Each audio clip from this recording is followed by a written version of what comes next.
What is your ecosystem risk? That's number one. As now I hit your firewall, that's your perimeter risk. Then after I hit the perimeter risk, what's my network segment risk? And then what's my endpoint risk, right? How do you solve it? I always work backwards because that's the way you, in a defense in depth, you work from the last stand where you're going to defend for. So let's start with endpoint risk. You have to, first of all, allow for the reserve, the fail-safe mechanism. So that means the reserve, as we brought from the very beginning, which is create a backup. Just create a backup. Automated backup, interconnecting security appliances with your network appliances is a must for effective defense. So antivirus technologies, firewalls, they all have to get to talk to each other. I tell everybody, we take 18-year-old kids in the military and we put them on the line. And when they're in a defensive position, they know they crawl over to the guy to the right and they crawl to the right of the guy to their left. And they go, that is my right limit right there at 25 meters out. Make sure that when you shoot left, you overlap my right limit, but don't go much further because I don't want you to shoot me. And then you go to the left guy. So they create these interlocking fields of fire, right? And I always hear people like, well, you're telling me you were fighting in the fifth domain of warfare, but a private in the United States Army infantry knows intersecting fields of fire, and you can't get your firewall to understand what your network segments are doing, right? So when you start first with the endpoint, it gets really cool because then what you can do is you can say, okay, I've got the endpoint. Now I know what's my network segments, right?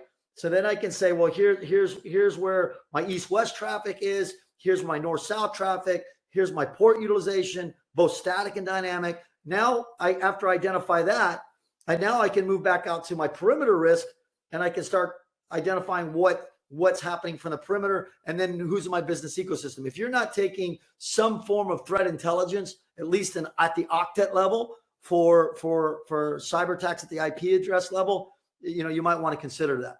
So the next thing is once you know, now you've got your engagement areas, how do you forecast the threat's most probable course of action? We call this MPCOA.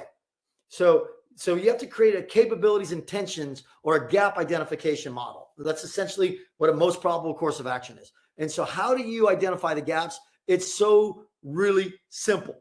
You can crowdsource your own technology treat your non-combatants as you're crowdsourcing. We did.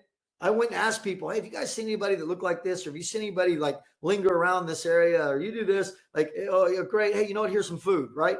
Even though it's and it doesn't taste very good. It's more food you've had all day. Here you go. Like you crowdsource. Well, talk to your existing machinery and technology in your defense. How? Well, it's real simple. When you do an analysis, a very simple, they're so inexpensive these days. It's not like 10 years ago. Get an inventory of every piece of software on every laptop you own. Because what that will give you when you get is one, go to the National Vulnerability Database and look up that software, do it in Excel. You're going to get a 1 through 10 score on every piece of software you own. If it's 10, it means it's really bad. If it's 1, it means it's really good. So so now all of a sudden you can rank your riskiest software on your riskiest machine. But you know what else you get out of that? You know what ports are necessary for the software to work. You also know what ports are necessary for the port ranges that need to work. So now all of a sudden, from what you've learned on your laptops, on your last engagement area, the one where you lose if you lose it, and you go to your network segments, you go, hey, all these laptops in this area only need these ports to run, and these are the port ranges. Everything else, shut them off. Now, will you have to maybe move certain endpoints into certain network segments and redefine that? But now what have you done is you said, look, I know no traffic that is unnecessary is going to come into this sector. And if it does, it's danger Will Robinson, right? That guy shouldn't be here. And if you do that, if you take and you block at the network segment level, all ports that are unnecessary and all port ranges that aren't necessary. Now, it's not easy. It's not easy, but warfare is not easy, right?